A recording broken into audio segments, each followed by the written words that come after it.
That was. I don't know if we're going to use that as an episode or an intro. If we scrap that, I don't know what we do with that. I've been recording for 26 minutes, and like, that didn't go where I thought it was going to go.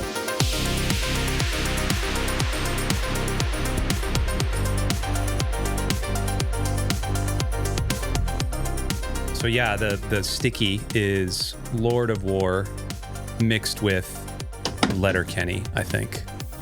That would be maybe War Dogs too, honestly. That is what that movie's about, right? Is them smuggling weapons or like becoming weapons dealers. And they kind of would have got away with it from my understanding if they hadn't been really greedy with, like, they just refused to pay some guys 100,000 when they were making millions or something. Does War Dogs belong on our best, greatest, not best movies? No. I never actually saw it, but I don't think it was that bad. I think it like did okay. Okay. But I remember it being like all right.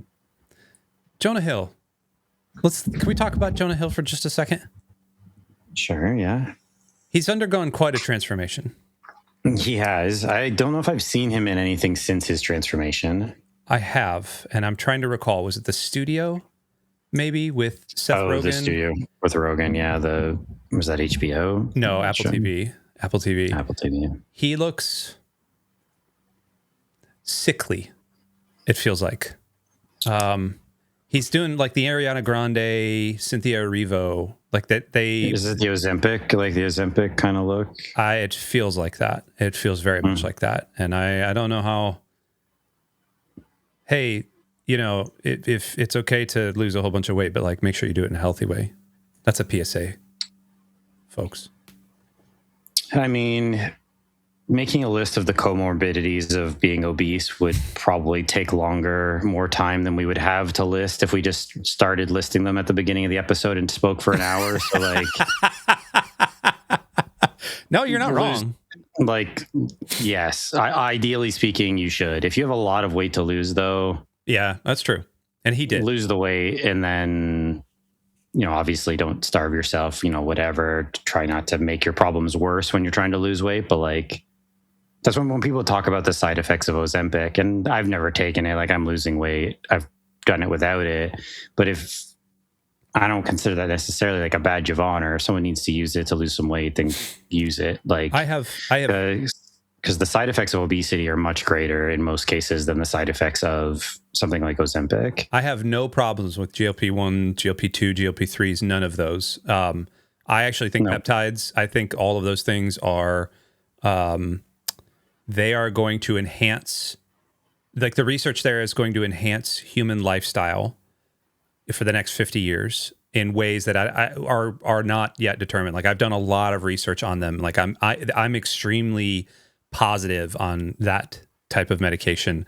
It's just when it's misused and it's overdosed and things like that. I don't know anything about Jonah Hill and what he's taking and all that, but I look at like Ariana Grande and I'm like, girl, you didn't have much weight to lose anyway, and you stuffed yourself full of Ozempic. That's kind of weird to me.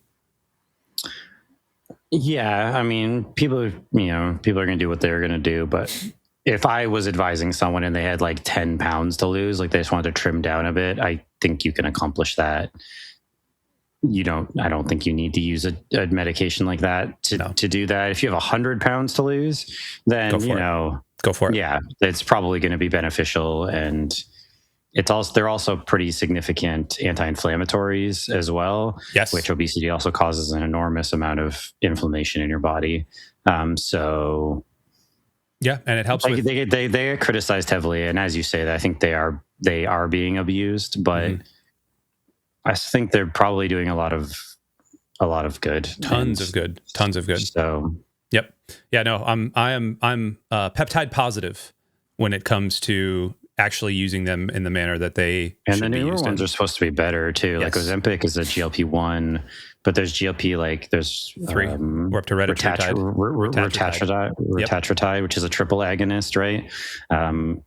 And those, I think the trials out of that, like that's coming out now. I don't think it's been approved in Canada yet, but I think it's working towards it. And can I the trials, from my understanding of those, is supposed to be very promising. Can I break some news here on the Roundtable? I've actually been on Retatratide for the last 4 weeks. Not to lose weight, but for systemic inflammation, just something that has been going on in my body. I have lost weight. I didn't really need to lose the weight. I don't mean that like, oh, look at me. It's just it was fine. Like I wasn't stressing it. Generally in shape guy.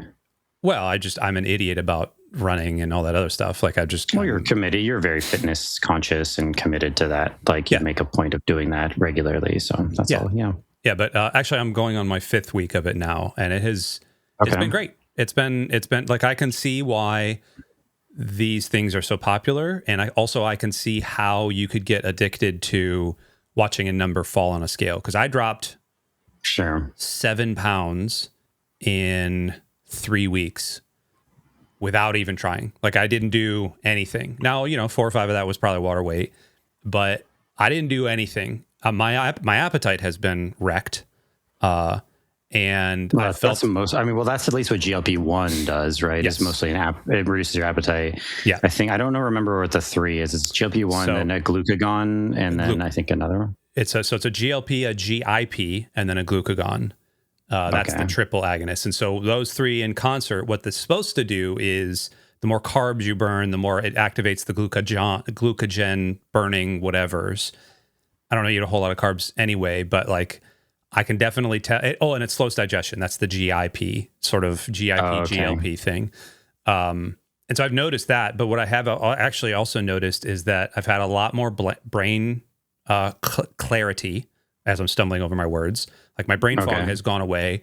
My sort of systemic inflammation of my body has drastically been reduced. Like my muscles feel so much better. My joints feel so much better. And my metabolism is at a point where I no longer feel that like creakiness when I get out of bed. Now, granted, I'm still waking up between 3:30 and 5 in the morning anyway.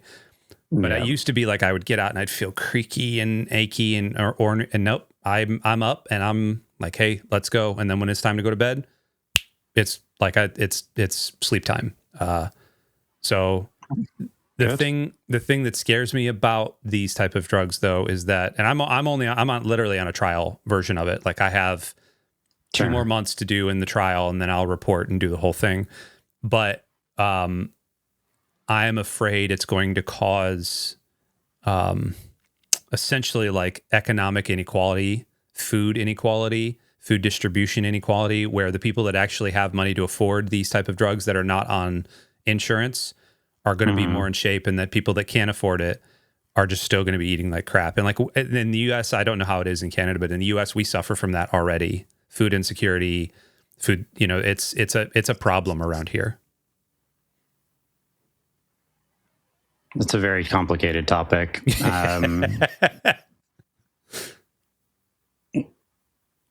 Yes, there's a lot to that conversation, but yes, that is something that often gets brought up.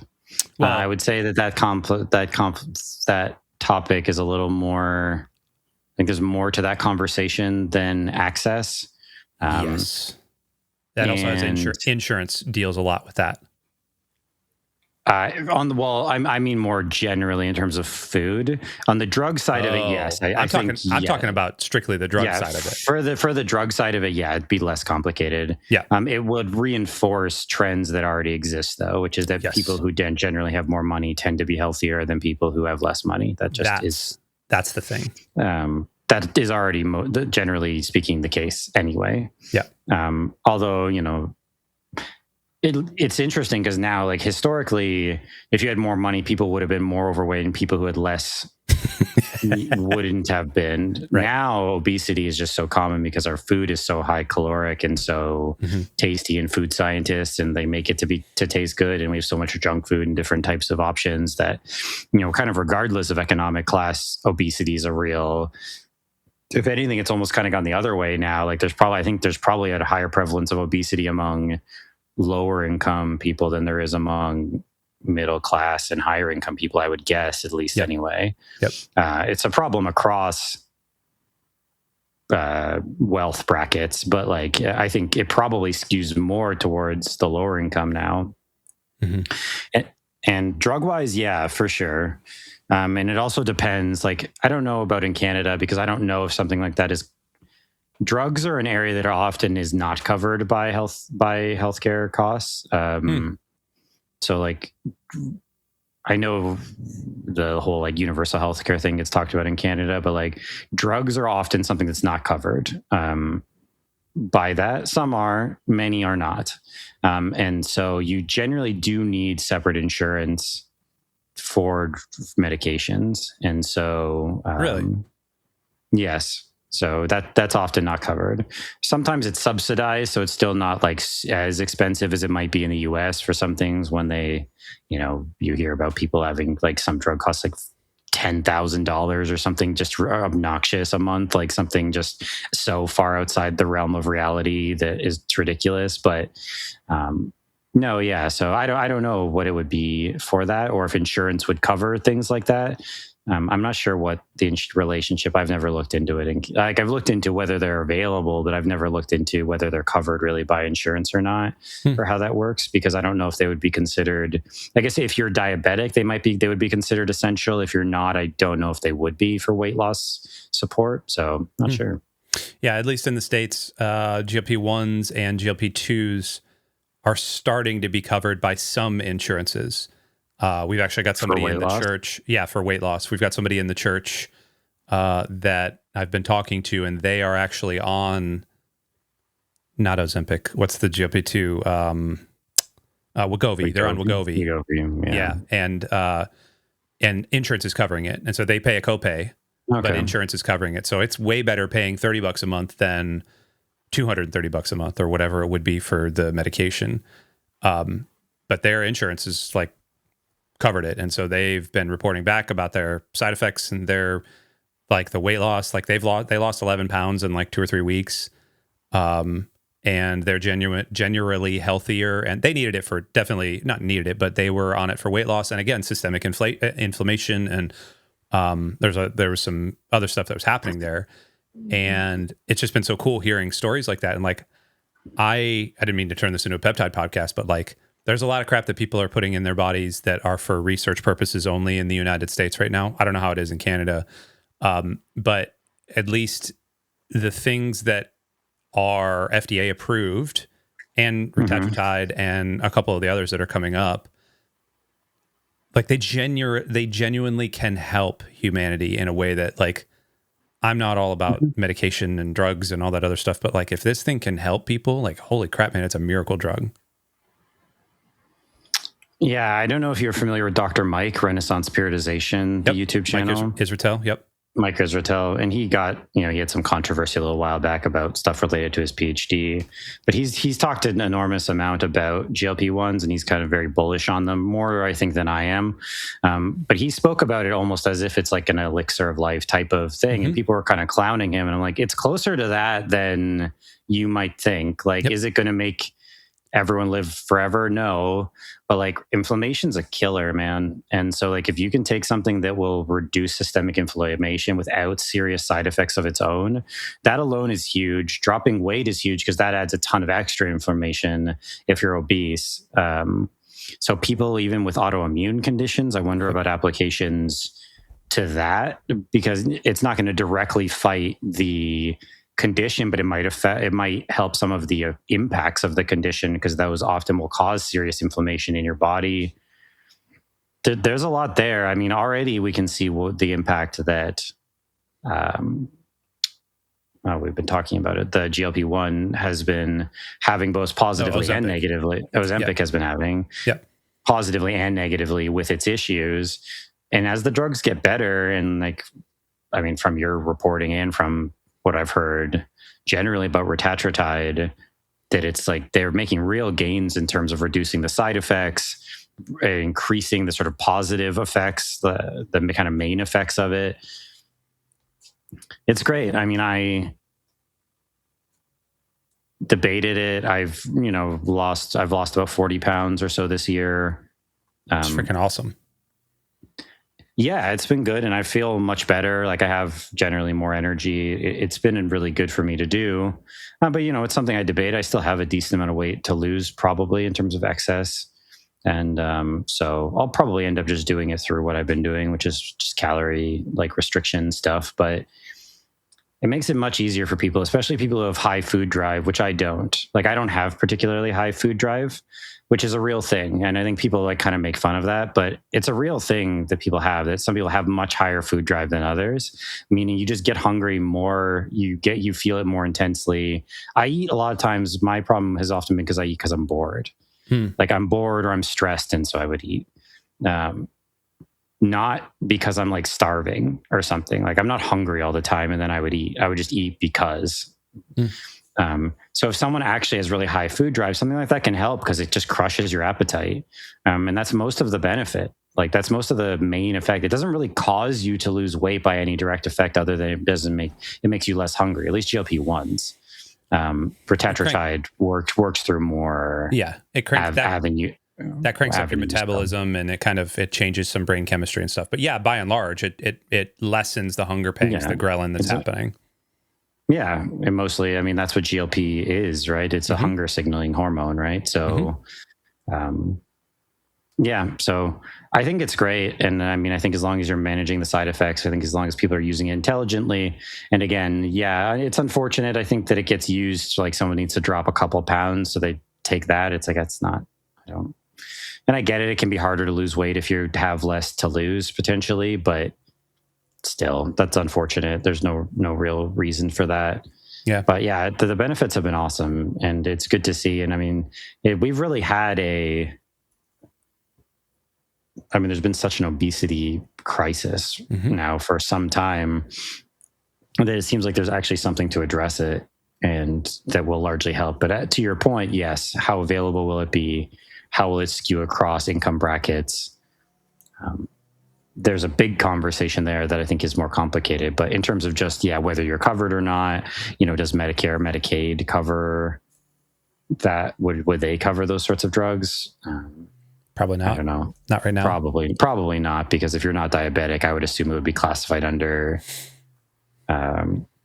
like the equivalent of like elective surgery. Like you're doing something, it's something kind of non-essential, which I would assume is what it would be classified under. But I mean, if you generally improve people's health, then you reduce the burden on the healthcare system more broadly, because people who are not as overweight, people who have less inflammation in their bodies, get sick less, have fewer health problems as they age.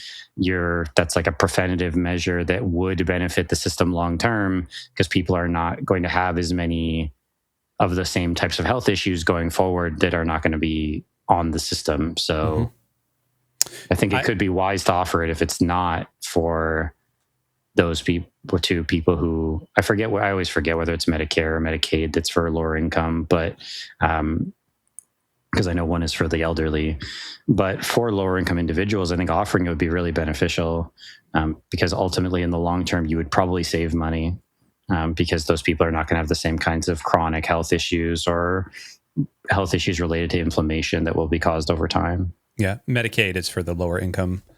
Medicaid. And Medicare is for, I just always think of it as like, oh, the government, big bad government's going to come aid people, like, trying to, sure. I will say, and we can get off this topic real quick if we need to, but I'm on a lower dose than a therapeutic, like 4 milligram per week dose. I'm only going up to like 2 milligrams to fight. Sure. That's part of the trial that I'm on, is to fight inflammation from allergic reactions that have been happening in my body that have been wreaking havoc on me. And so you talked about autoimmune. I don't have an autoimmune disease, but I definitely have environmental allergies and other sorts of allergies that wreck my quality of life. You can constantly hear me sniffing occasionally. Like that is literally because I have so many environmental allergies. They've been less. It has done some weird things I have high food drive as well, which is one of the reasons that I work out so much, because I have high food drive. And so it's a snake eating its tail situation. It has lessened my food drive almost immediately. Like within about a week, it was like, I could eat, I could not eat. Like when I eat, I'm fine. I eat way less. But I'm not, it's not constantly like okay, when's our next meal? Okay, when's our next meal? And you can talk to my wife. Like, right. It was always, she would go to work and I'd text her at 12:30 after I ate lunch. Hey, what do you want for dinner? Like, that was a constant thing. Hey, what do you want to do for dinner? And because I will always think about the next meal. Haven't had that in about a month, which is crazy. And it has people call it food noise, and I think Israel talks about food noise. I thought it was kind of bunk, but that food noise is gone, man. Like it has freed me up so much. Like, and I'm not, I don't need to get all spiritual about this, but like it has freed that portion of my life up. And I have realized like I am speaking more to God in the times that I would have been thinking about food. And that is crazy to me. That is like for a thing that you're injecting in your arm, that is crazy to me. We don't have to. Well, I think there's two elements to that are significant. One, I think there's a real tie between the physical and the spiritual that we often don't discuss. I think, this is the Roundtable, but we're part of Lux Digital Church. We have our own channel, but that's where we're from. That's where like what we represent. Chino is a pastor there, and I'm the Discord admin there. But there's a real element to that, to the physical connection to the spiritual. But also, I think.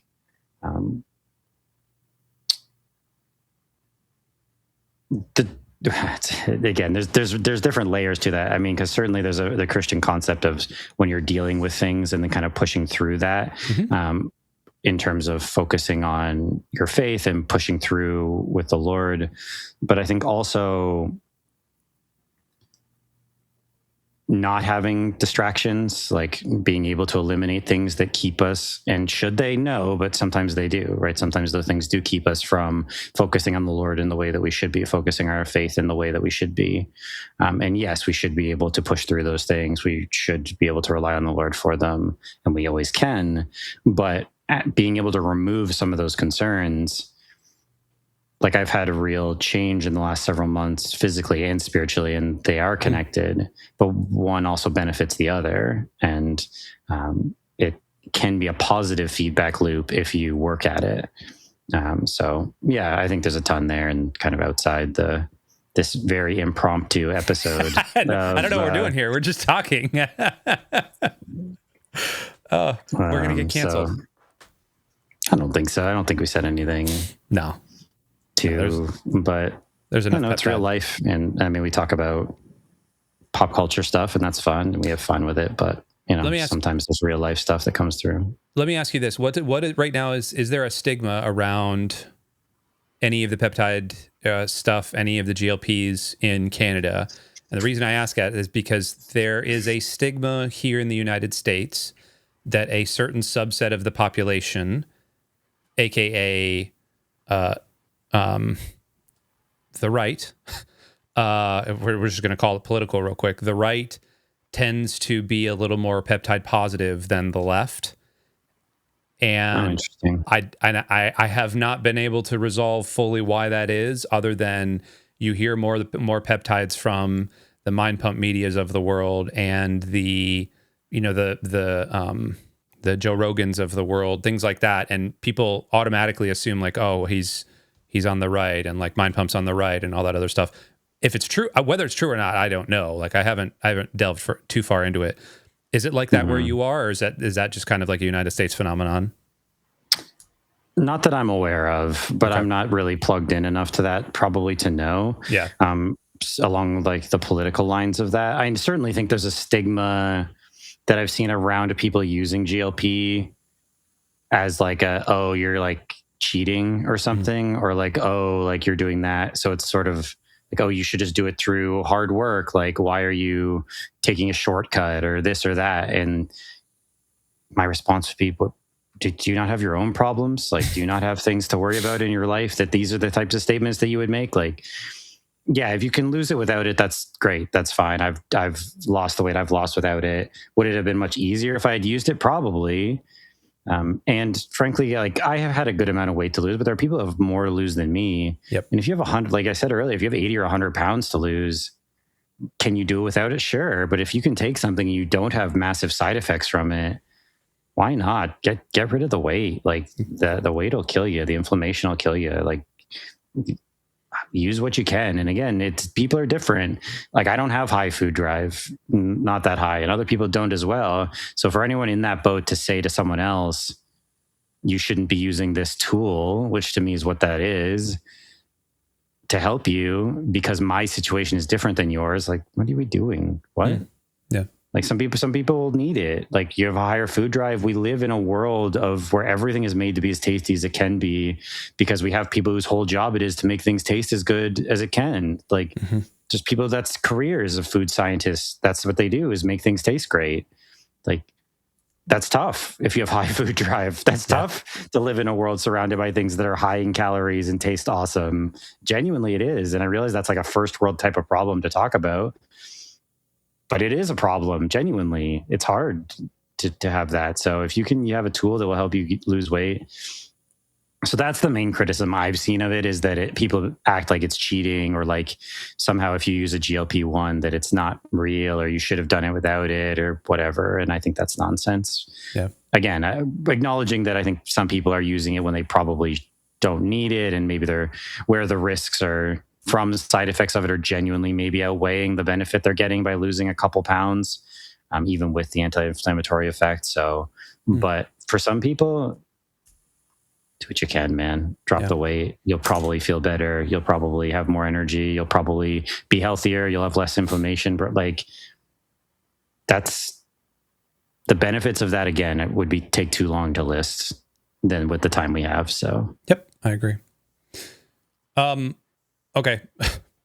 That was, I don't know if we're going to use that as an episode or an intro. If we scrap that, I don't know what we do with that. I've been recording for 26 minutes and like, I didn't go where I thought it was going to go. I'm fine with that. It's fine. I mean, we can have episodes like that. It's just tough. I know it's tough with the algorithm of when we have content that touches on so many wildly different things, right? Like we have one episode on Mistborn Era 1 book stuff, and then we have an episode on action movies, and then we have a random episode talking about peptides, and that's very serious about like health issues in society and touching on cultural, societal conversations. So it's just, I don't know. It's great. I love it. Let's do this. We need like 5 roundtable channels, Chino. We need roundtable movies, roundtable health, roundtable books, roundtable gaming, roundtable we could. We need the roundtable podcast empire. We just need to build. And it's just going to be us doing all of them. Just us. Yeah. So some of those might sit dormant for a couple of months until we get an episode. The Roundtable Health one would be just hit or miss. We'd do one every 6 months. We do exactly 3 episodes a year on some random topic.